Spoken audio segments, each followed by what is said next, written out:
Hello and welcome to episode 281 of Retro Encounter, RPG Fans' weekly podcast of many topics. I'm Mike Sollosi, and I'm joined today by Eva Padilla. Hey, hey. Stephanie Sybydlo. Hello, hello, hello.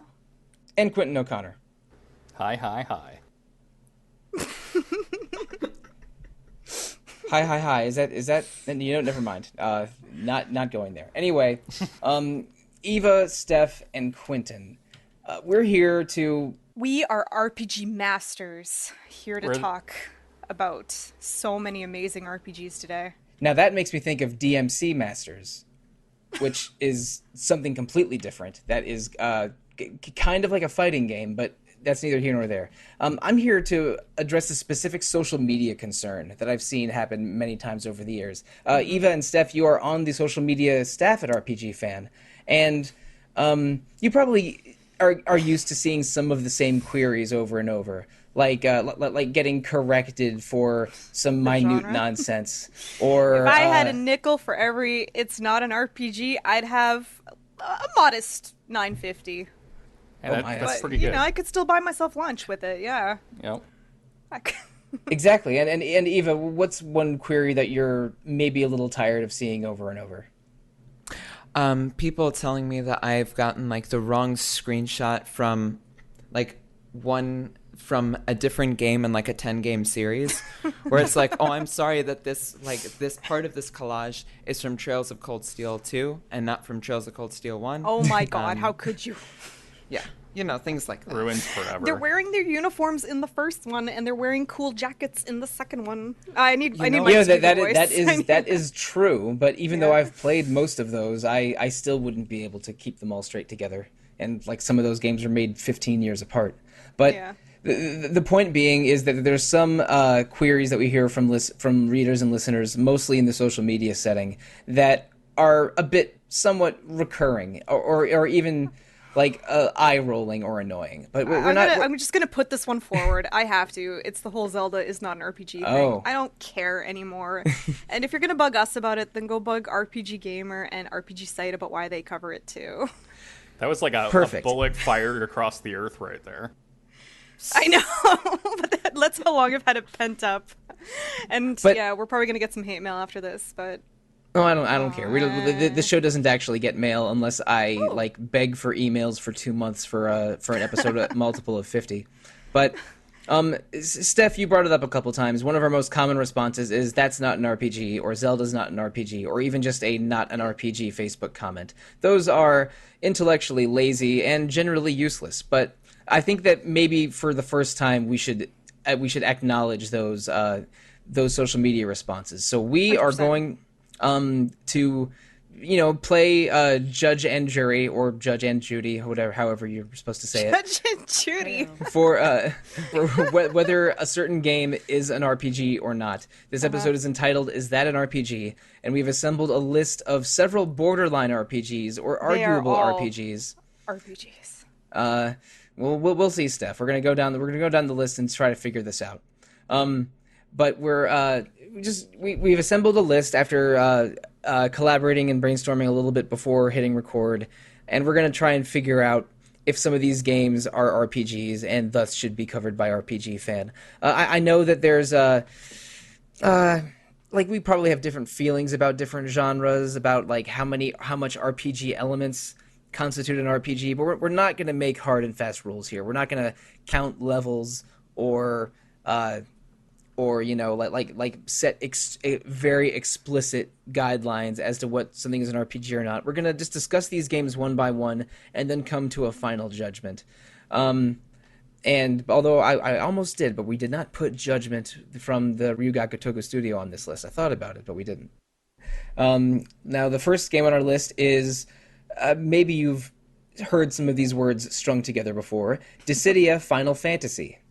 Now, on the surface, Dissidia is a fighting game. It's a 1v1 game with a mix of real-time movement and turn-based action. But I mean, Final Fantasy is maybe the most iconic and most popular series of JRPGs worldwide. So, is this an RPG or is this a non-RPG connected to Final Fantasy? Quinton, give us your thoughts. I would say this is an RPG. Now, I'm coming at this from a couple of angles. First of all, although there are technically life bars, they're listed as HP, and while it could be argued that health in fighting games could also always be called hit points, they don't do that. And the reason that they don't do that is because those games aren't RPGs. But Dissidia actually goes the whole mile and says HP, which tells you right off the bat. I mean, it's practically, I think there's a screenshot on the back of the case, and you see... In Dissidia, do they call it... You see HP. Do they call it something fancy, like Healthium Paramitus? No, because this was a few years before Nomura, completely lost his chain. And to be fair, Street Fighter has had HP values in their health bars, at least since Street Fighter 4, since not every character has the same amount of health. Oh, well, that's interesting, and we might have to look at that game at some future time, too, because that actually makes me feel like there could be an RPG in there somewhere. So one thing that I want to point out is that Dissidia was originally envisioned, I named up him a moment ago, but Tetsuya Nomura. He originally thought of it as a Kingdom Hearts spinoff, interestingly enough. Eventually that obviously changed. He applied those thoughts to other games. But what we have here is a game that could have been a Kingdom Hearts. Instead, it became a Final Fantasy. And if there's one thing that Kingdom Hearts and Final Fantasy have in common, it's Cloud Strife. But if there are two things, they're both RPGs. Well, I was just going to say that you have customizable skill loadouts and experience and level gaining systems. Yeah, so the 10 people who remember this game, do you remember Guys? I do. Of course. God bless the ring. That was like the prototype almost. Yep. I think I am leaning RPG for Dissidia. Eva, what are your thoughts on this title? This is just a DBC arena fighter, not an RPG. Whoa. Hey... You get out of here with that negativity, you. So, well, I'm not being negative, Steph. I'm being a realist. This is just Dragon Ball Z that, when they had the Budokai Tenkaichi games. I remember a couple of those PS2 games, yeah. I think there's a very valid point to be made that, Cloud and Squall and Zidane and all these other characters, are RPG characters. So I think they're bringing the RPG with them into the fighting arena. It's in their hearts. That's what I figured. I mean, I think we have multiple Dissidia reviews on RPG Fans, so naturally, we all believe Dissidia Final Fantasy is an RPG. Sorry, Eva, but we have a lot of other games to go through before we close the door on this topic. Next is maybe I think, Steph, you mentioned this at the beginning of the episode, maybe the series that gives us the most not an RPG comments, and that is Zelda. And we're going to because Zelda has become a many splendored thing over the years. We're going to pick a specific one of the more iconic Zelda games, Ocarina of Time for the N64. So, Steph, being our a Zelda enthusiast and a responding to social media messages enthusiast, is Ocarina of Time an RPG? Does it end in a save the entire world plot? Absolutely it does. Therefore, ergo, 100% RPG. It also has poorly explained time travel, a deep inventory management system, a super 100% awesome sword. You get your side quest sword. Mm-hmm. Yeah, improve side quests, swords, dungeons with puzzles in them. Get changeable equipment like boots and floating boots and red tunic and blue tunic and green tunic. Nothing screams RPG to me like Blue Tunic. So I think I'm with you, Steph. I think that most Zelda games are RPGs. There's a magic meter. Ocarina of Time definitely is one. Quinton, what are your thoughts on Ocarina of Time, RPG or not RPG? I was a little on the fence for a moment there. I could think of some counterpoints, but I'm not going to address them because I don't need to. I've rehearsed this argument in my head 1,000 times. Well, the only counter argument that really rings true to me is just the fact that everywhere I go, I wake up in the morning and somebody is shouting from a rooftop somewhere nearby that Zelda isn't an RPG. But if I close my window and I don't hear them anymore, then I start thinking about the fact that the Zelda series has a great deal of mini games and they're fun, and then some of them are really frustrating, and to me, what's more RPG than getting frustrated at a mini game? All right, so Eva, Ocarina of Time, RPG or no? Ocarina of Time, that's an RPG right there. I mean, with the original Legend of Zelda, I think a lot of Japanese action RPGs really kind of branch off from there. So I mean, especially with a lot of those, I don't think those really garner as many questions of being RPGs as Zelda does. But kind of the first one seems like the big mama. So I'm saying RPG. Wow. And as Ocarina of Time is still kind of in that lineage, that's an RPG. Can I put the nail in the coffin as well with there is a fishing minigame in it? Oh, okay. Phew. For a Of second, I course. thought you were gonna say. For a second, I thought you were gonna say it's an RPG because you play a role, and I was going to kick you out of the chat room. Please. Can we say Is it a wrong? role that nobody in this episode can say? Okay. You play a role. Agreed. Okay, Agreed. that's out. That Off is the table. that is a 2003 bad internet forum argument that is completely useless. So yeah, we're We will acknowledging respect that. we're acknowledging it now, but from now on, we're not going to bring up that as a point of contention. Thank you, Eva. I'm glad we're in agreement here. So I think it's unanimous. Ocarina of Time, Zelda in general, Ocarina in particular, those are all Definitive. RPGs. Definitely. Now, this next one, I'm gonna ask Steph about this again because I know this is a game she's been playing a lot recently, and I haven't played at all. Ring Fit Adventure for the Switch. Is this an RPG? Give me the skinny. Now that you're much skinnier for having played this game. It is honestly like the coolest you can get as far as like RPG. Okay, I don't want to say adjacent because it obviously is an RPG, but like it has a full-on adventure mode where you get into RPG fights, and it's actually amazing to block with your body exercising. And also, this brings up something that I think is I mean, this maybe is a separate discussion, but definitely connected to what we're doing here. But Ring Fit Adventures represents a gamification of exercise in a way. It really does. That, So like, yeah, I think it's super smart, but this one does it in a very RPG specific way, right?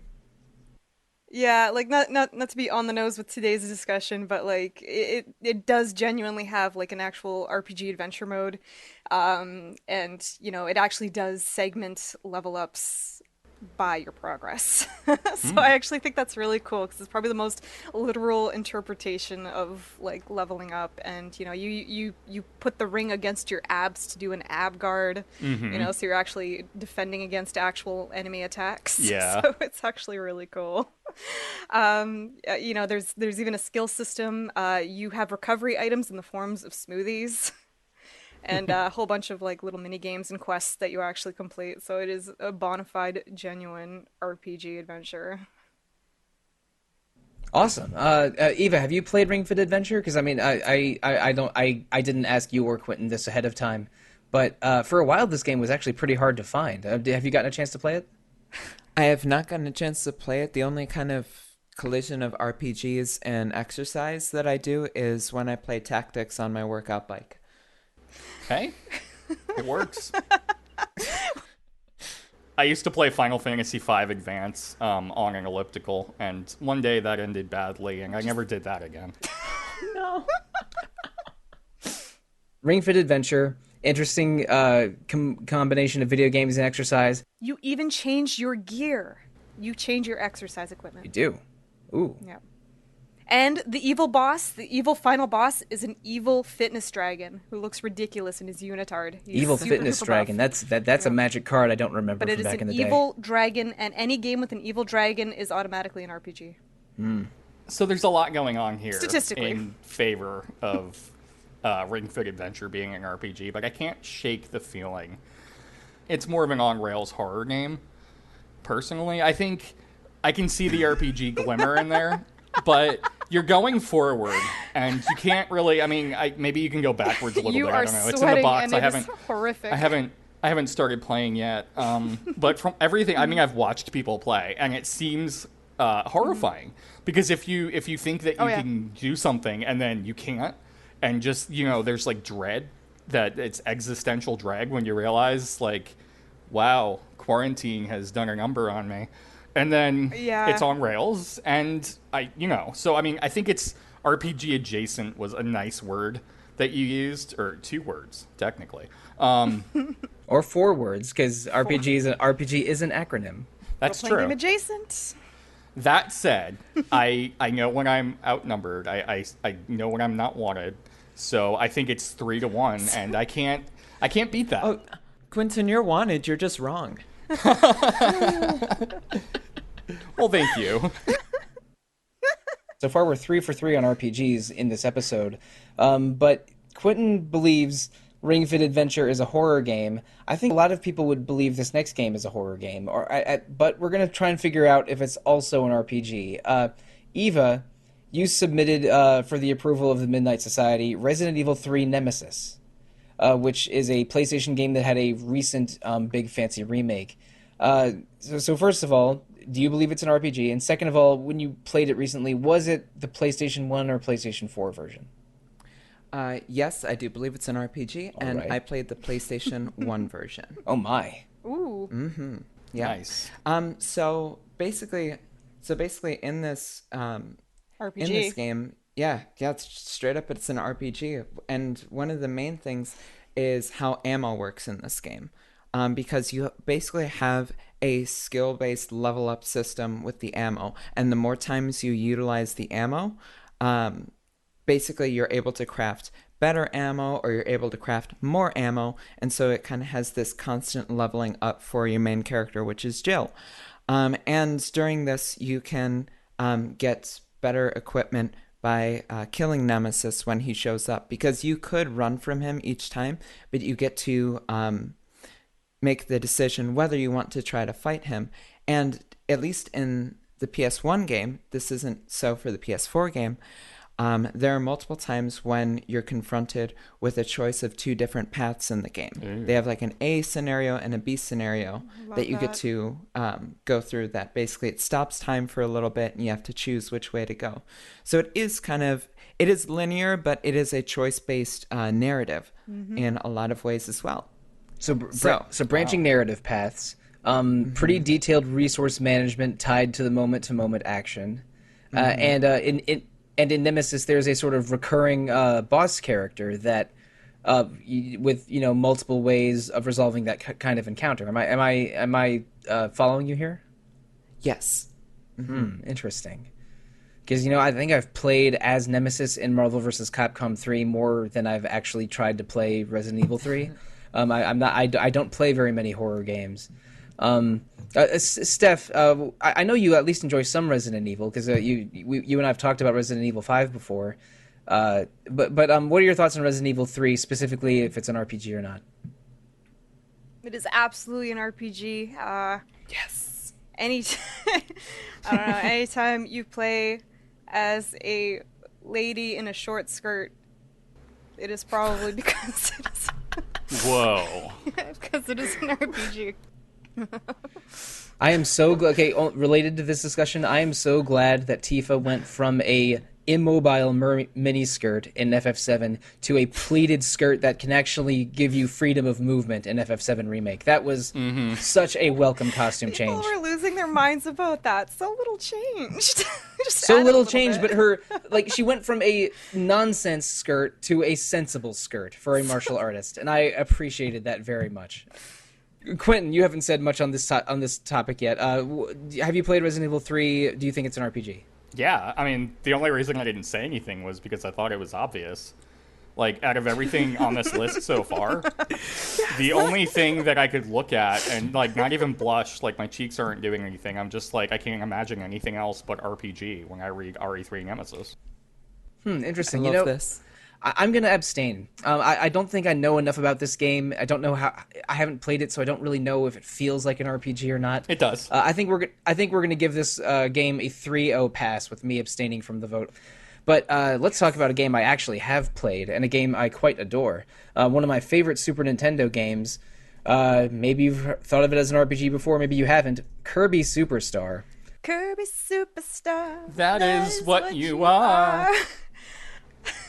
This is obviously an RPG. I mean, there's a health bar, and there are skills based on Inheritance. A huge number of skills, not just like Mega Man getting a weapon from every boss you defeat. Like There's a lot a of sword ability that is like the most RPG thing you can and ever do. when you equip the sword, you get a Link from Legend of Zelda style, which is an like, RPG style cap, so... and we know those are RPGs exactly. Yep.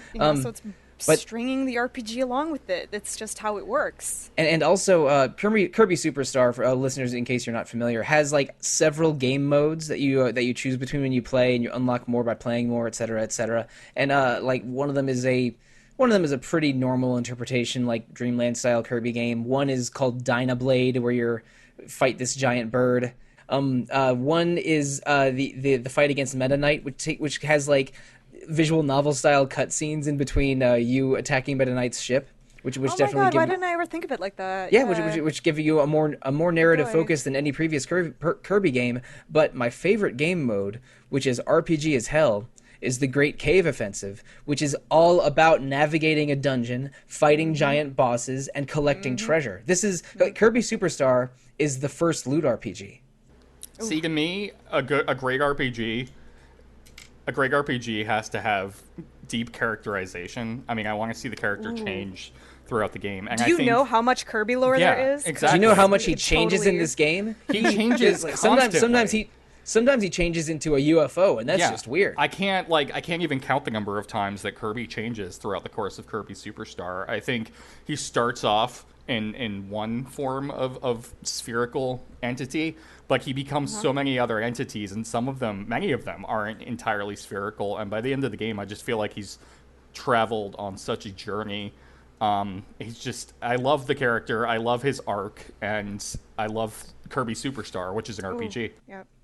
But having these connected narratives, eventually having you fight oh shoot, I know it's not Dark Force because that's I just played a Phantasy Star game. That's where that comes from. But like sort of, it's always some nightmare. Yeah, it's always some darkness, nightmare, yeah. like vaguely defined entity. It's usually some nightmare horror too. It's actually quite frightening, some of them. Which is, that's a lot like a lot of RPG final bosses. Like that's kind of they kind of throw the dark god at you. Right, exactly.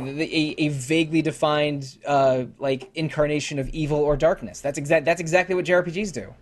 And the final boss is often kind of just like, whoa, out of nowhere. Which, I mean, how many RPGs do that? So many of them. All where of them. You think you know who you're going to fight at the end, and then bam, it's the Dark God.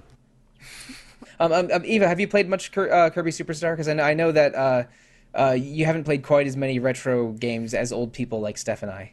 Oh my gosh. Well, I have played Kirby Superstar, and I don't have much to add because, well, it's an RPG. Mm-hmm. Yes. Yeah, I'm digging that. I'm down for it.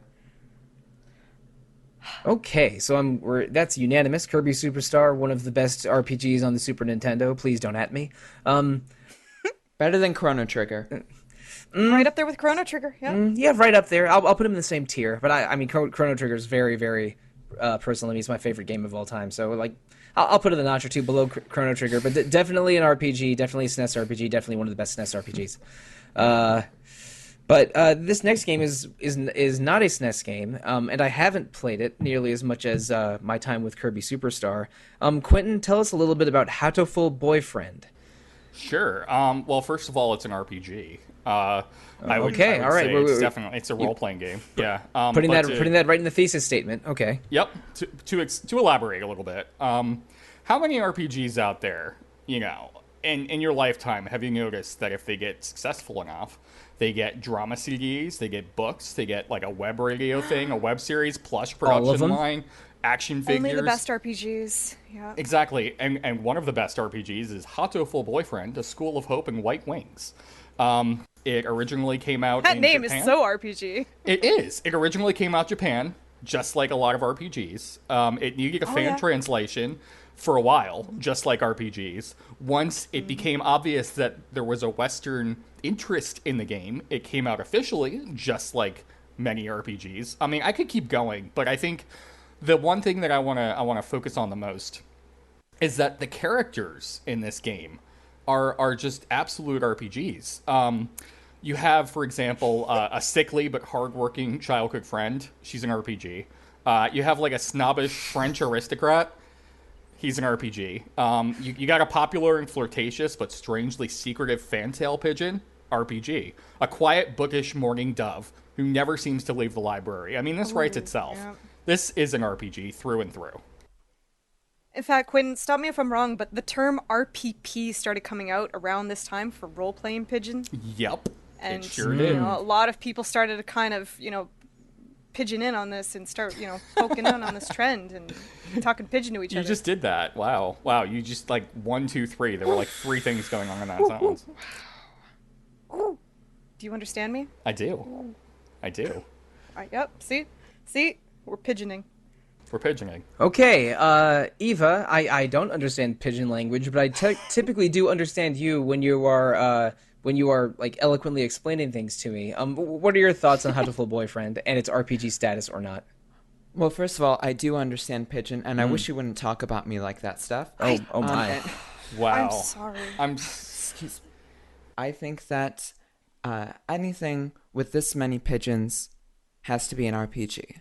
So we need to make this claim for my home city of Chicago.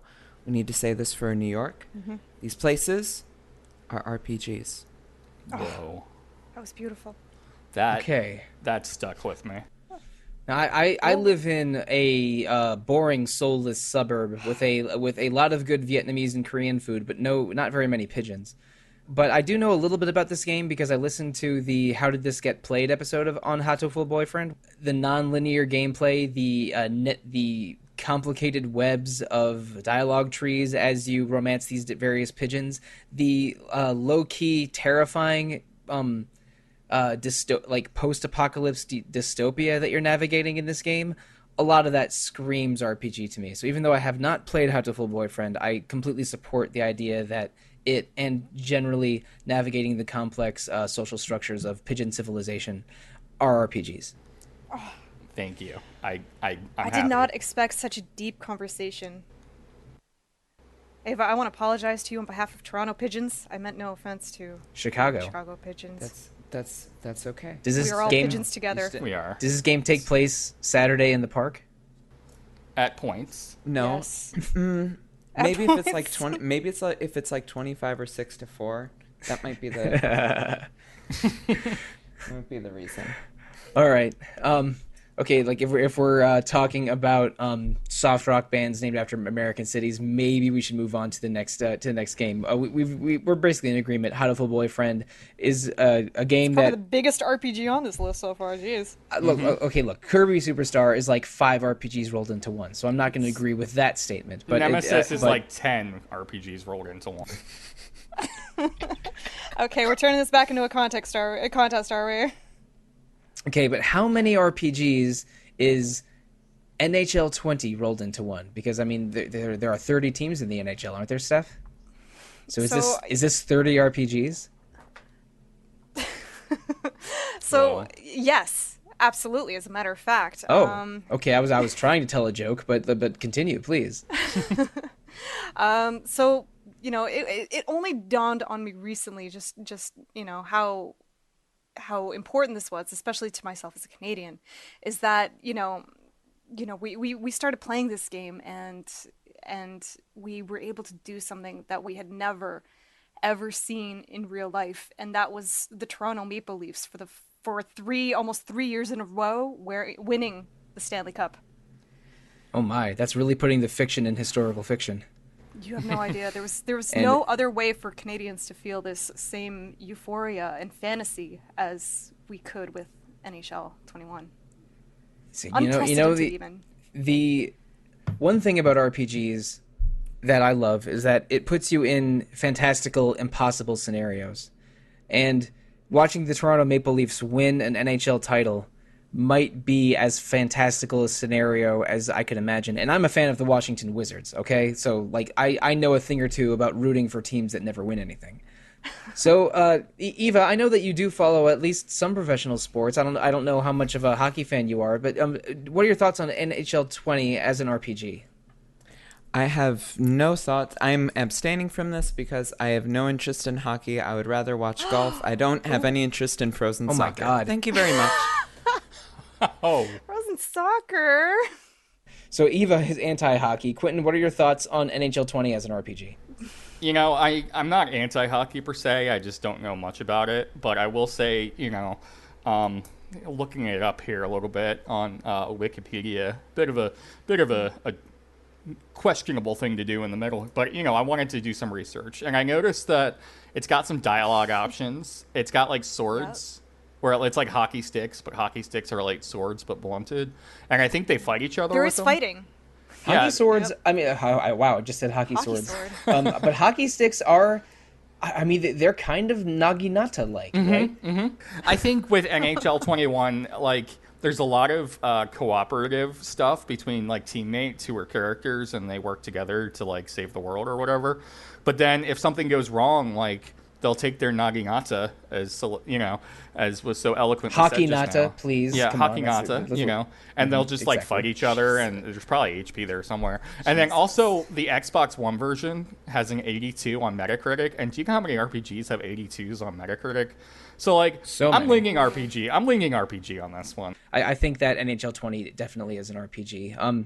So far we are 7 for 7 on the games in our list being RPGs, so we have a couple left. Next is, I think, maybe other than Ring Fit, the easiest RPG call on this entire list, because Retro Encounter has done an entire episode about it. One of the greatest RPGs of all time and the best RPG for the Game Boy, Tetris.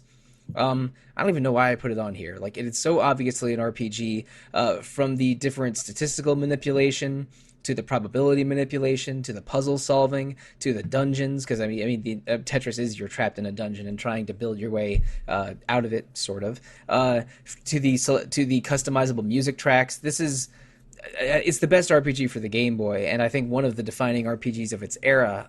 I hope the three of you have also played Tetris. Otherwise, I need to find some better panelists. Eva, what are your thoughts on Tetris as an RPG? In a more simplistic way, it's just the story of someone being trapped and having to find party members to help them reach the end point of a stage where they have some sort of final boss. It's really minimalistic, but it's there.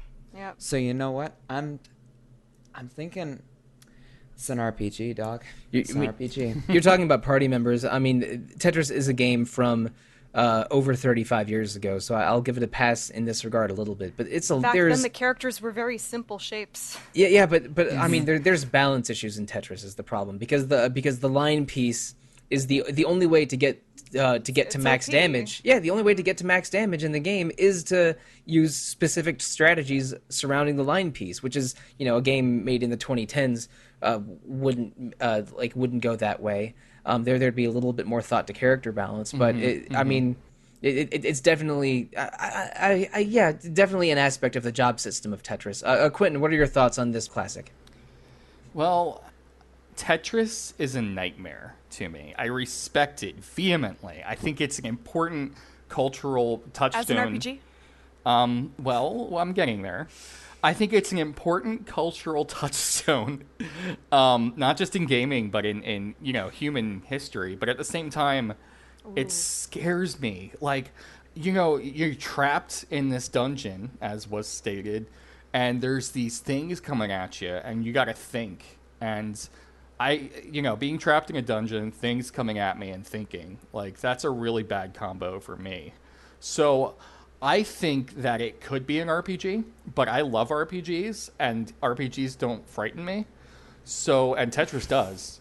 So I don't think Tetris is an RPG. Well, I mean, if it's not an RPG, what is it? Like, I think it's so obvious. I almost don't think of the alternatives, at least in my perspective. Do you think Tetris is a horror game? Well, no. I think Ring Fit Adventure would be a good example of a horror game. I think Tetris is more like a horrific. I think that could be its own genre now. But if I have to choose a real genre, I would say it's like a racing game, like a kart game. But I'm really bad at puzzle racer. Interesting. A puzzle racer, yeah. And I'm bad at all racing games except Mario Kart, and I'm passable at Mario Kart. And I could probably be passable at Tetris, but I'm too scared. So yeah, it's like a puzzle racing game. So Steph, your thoughts on Tetris as an RPG or not? I wanted to make the argument that it was an adventure game. Maybe not so much RPG, but at least an adventure game, where... Really? Yeah.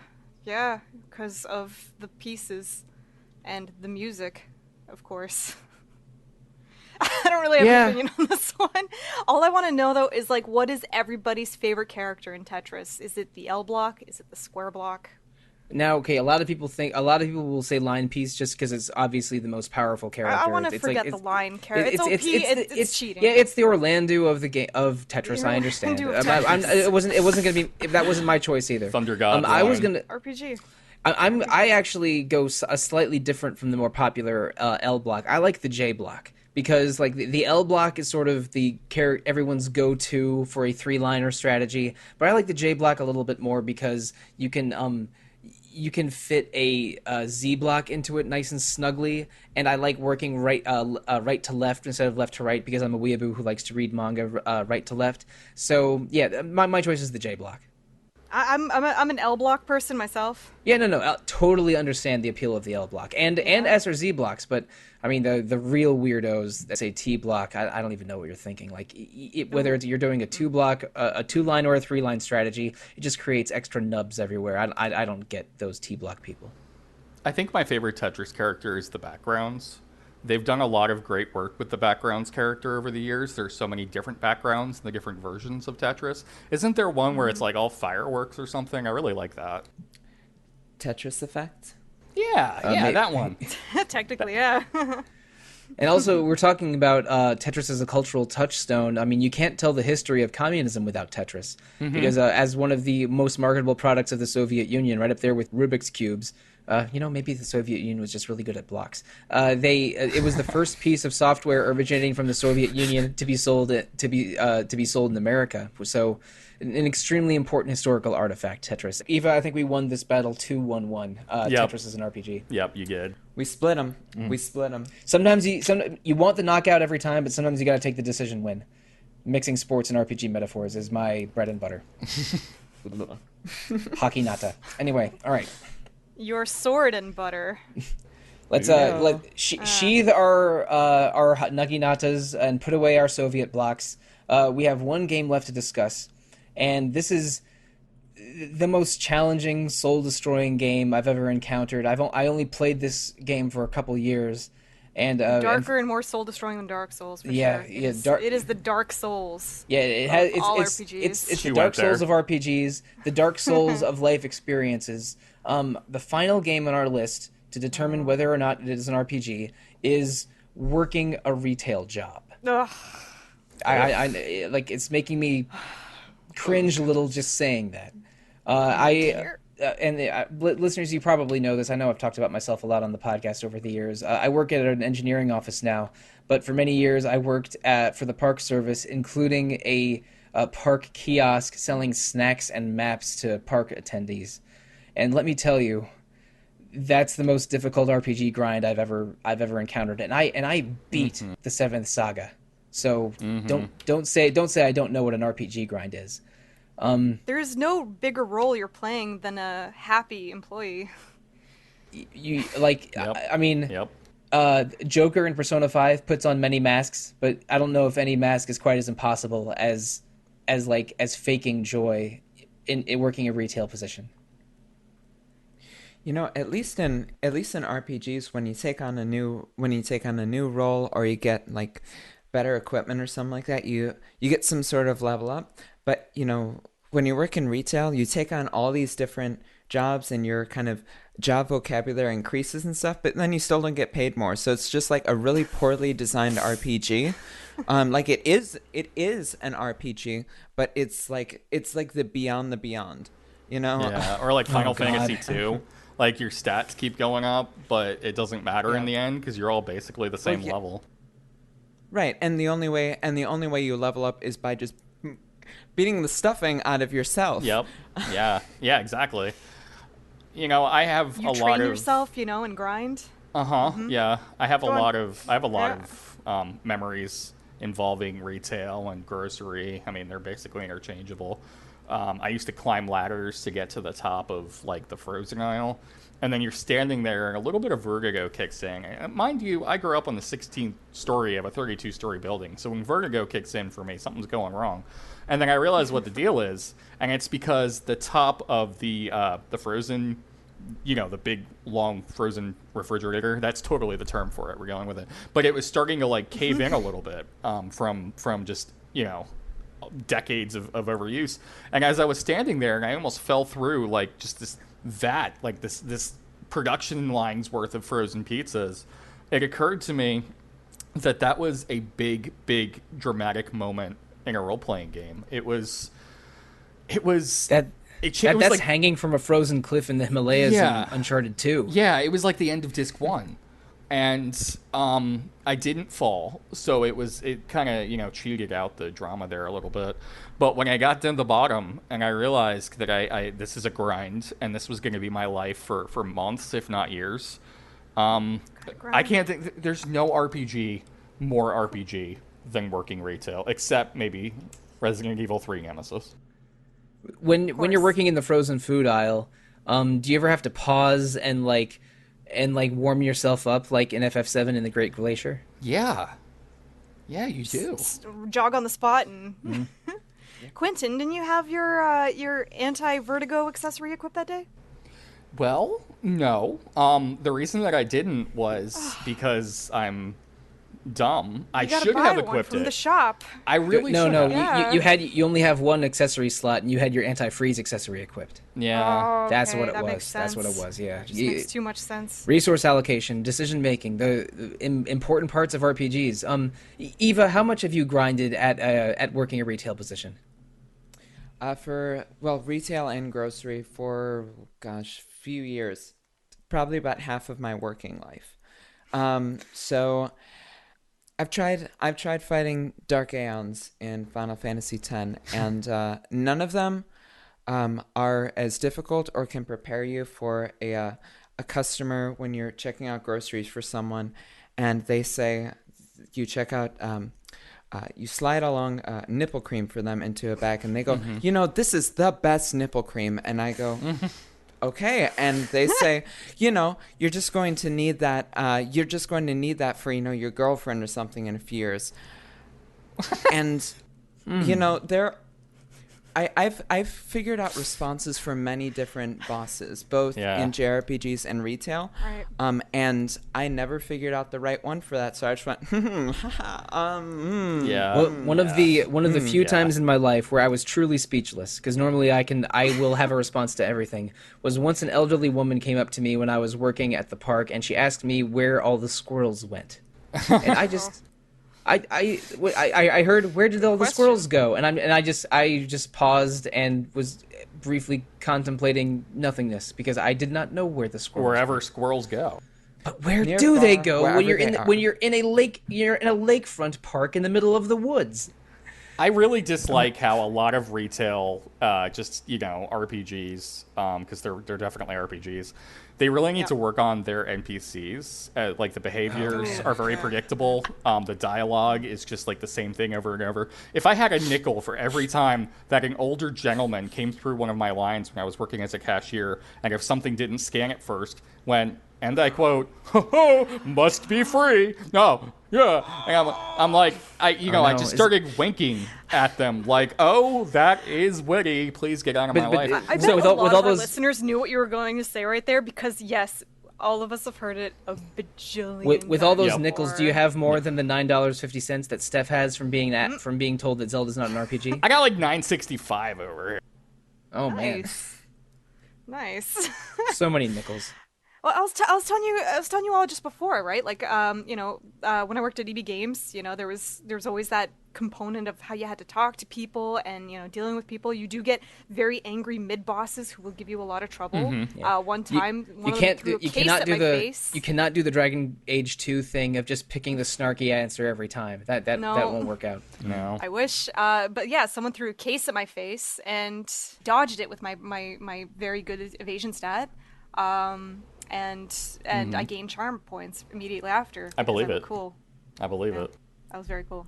My least favorite dungeon encounter from working retail, or I should say working at the park, and I'm sure you've experienced similar to this, is dealing with bathroom cleaning. Because this is not, people do not respect the bathrooms of places of business the way they respect the bathrooms of their own business or their own homes. and sometimes, well, no, not sometimes, always dealing with bathroom cleaning after an entire day's worth of summer camp goers have gone through it is worse than 15 Aurum Vales in a row playing FF14. It's just the worst. 15. Yeah, I feel it. I think it's at least 25 Aurum Vales. I'm not even exaggerating. You know, the one impressive part is that you go into this thing, you know, you're working at like Subway Sandwich, you're working at, you know, a big box store, and you know how you go from knowing nothing, you're level 1, and then you keep doing it, and then eventually you're, you know, making boxes with a little bow on top, and you are level 99 box maker. Whoa. And impressing everyone with your skill. I am pretty sure this comes from a real place, Steph, and it is not a hypothetical. Oh, I made boxes. I made many. See, boxes. I took the opposite job class direction. I was really good at destroying boxes. All the beautiful boxes that Steph made, I actually was the one who just like destroyed them, even though I was working at a different store in a different state. Who knows? Different part of it, different country. But definitely, I mean, I became a level 99 stock clerk. I could fill a store with so many groceries in such a short period of time. And you take that with you in life. I think like a lot of RPGs, you know, there are memorable moments. That's one of mine.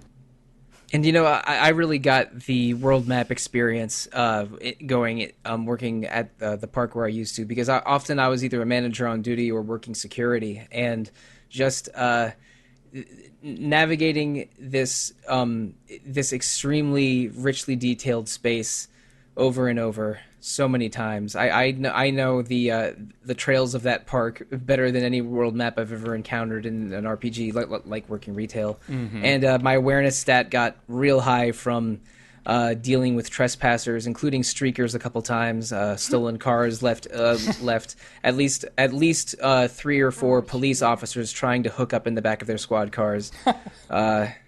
For some reason, we were the place of choice for Fairfax County Police to get a little bit of private time. But yeah, working retail is maybe the most difficult RPG grind that you can experience. And even though I don't think we've spent a lot of time debating on its RPG status or not, this sort of became a mini episode of War Stories playing working retail. But I mean, I don't think any of us are in disagreement here. This is the most RPG of all. Yeah, 100%. This is the big daddy of RPGs. Yes, this is what all RPGs are based on. In fact, you know, it all stemmed from this one moment back in the 80s where this happened and people came together and formulated this idea of the RPG. Yep. It began as retail playing game. It's my God. I know. In Dragon Quest IV, there's an entire chapter where you run a shop and just relive retail playing games as much as you can, which is a remarkable segue, I guess, because next month for Retro Encounter, we are playing Dragon Quest IV. That's perfect. Yeah. May 1986 was when Dragon Quest first debuted in Japan, so we're going to celebrate Dragon Quest in May of 2021. I had to remember what year it was, because reliving my park retail days just made me lose track of time a little bit. And Dragon Quest IV is the game we are playing next month for 2 episodes. But before we get back into other Retro Encounter housekeeping, I think that we really established here that because RPG elements have become so pervasive in game design, and RPGs are such an appealing genre for many reasons, including like the feeling of character self-efficacy and getting stronger and variable or branching narrative pathways. I would not say every video game is an RPG, but you can interpret most video games to be RPGs, and that's often the most fun. About a good 90% of them are. Yeah, RPGs. And it's the most fun way to do it, because we love RPGs. Yeah. We want everything to be an RPG, so we're going to make everything an RPG. Boom. Yep. Bam. So true. Wham, bam, thank you, Steph. So obviously we discussed 9 RPGs today: Dissidia, Final Fantasy, The Legend of Zelda: Ocarina of Time, Ring Fit Adventure, Resident Evil 3 Nemesis, Kirby Superstar, Hatoful Boyfriend, NHL 20, Tetris, and working a retail position in real life. 9 RPGs, 8 of which I can recommend. you can figure out which one I don't. But let's talk about the future of Retro Encounter now that we've gone over the main topic of this episode. Next week we are doing an episode on Crimson Shroud, a game that Eva, you and I have been delaying and playing and refreshing on for at least a month. For some reason, it's been that episode has been a challenge to schedule, more my fault than anyone else's. But we're finally going to get to that next week. And the following week, unless I do a last-minute schedule change, we're continuing our mini-series on Final Fantasy XIV with an episode all about Stormblood. We recorded that a short while ago, and it was a lot of fun to discuss. I cannot wait to have you listeners experience the fun we had talking all about the third Final Fantasy XIV chapter. And also, I mentioned this before, we are doing 4 Dragon Quest episodes in May. One of them, or I should say 2 of them, on Dragon Quest IV, the other 2 about more broad Dragon Quest topics. But in between Stormblood and Dragon Quest, we are doing 2 episodes on Suikoden 3, a game I have not played. I have only played one Suikoden game to completion, and I'm hoping to double that number in the coming weeks, but I'm still very early on in Suikoden 3. Hopefully that I remedy that very, very soon. But listeners, if you want to get in contact with us directly, especially if you have complaints or comments about this episode, please email retro@rpgfan.com. You can also comment on RPG Fan's message boards, visit our Facebook page, our Instagram page, our Twitter page, our Discord server, our YouTube channel, our Twitch channel, something streaming every day on Twitch. Please experience RPG Fan in however you want. We're always either called RPG Fan or RPG Fan.com. RPG Fan also has 3 other fine podcasts: Random Encounter about randomness, Rhythm Encounter about RPG music, and Phoenix Edge, a podcast that is weekly recorded and usually recorded live on YouTube and usually focused on current events. You can review Retro Encounter and those other 3 podcasts on Google Play, iTunes, Spotify, however you're listening to us. Please listen, please give feedback. But listeners, if you want to reach out to the panelists directly, let's talk about how they can do so. So let's share our social media, starting with you, Eva. So you can find me on RPG Fan's general social media accounts on Twitter and Instagram and Facebook, but you can also find me personally on Twitter and Instagram as @EVA_LEES. All right, and Quinton, how can listeners reach you? Well, you can contact me one of 2 ways, at my email address, QuintonC, as in the letter C, @rpgfan.com, or via Twitter at Quinton Writes, because I'm Quinton and I write. And Steph, how can listeners find you? You can find me, well, first off, like Eva, all the RPG Fan social media. I'm the one who's usually, her and I are usually the ones behind the computer on that. So you can always reach out to us there. But I am also on the internet most places as Dice, like playing Dice, SMS. Check me out. I like to talk about a lot of games, and I like drawing a lot of pictures. So you can see pictures while you talk games with me. Especially on your stunning to behold Instagram account, where you put a lot of your art, right? And doggy pictures. So pictures. Oh yeah. You share a home with a beautiful. Is she a Labradoodle or a Golden Doodle? Yeah, she's a Labradoodle. Oh yeah. The fluff of my life. But yeah. Right on. And listeners, I do not have a beautiful Labradoodle to share pictures of, but I am on social media, most often Twitter, @TheRealMonsoon, most of the time, @Evoker4Dogs, other times. You can also find me on RPG Fans Discord as Monsoon Mike. And before I thank you and wish you good night and good luck, listeners, there's one last thing I gotta say. April Fools! Happy April Fools, everybody!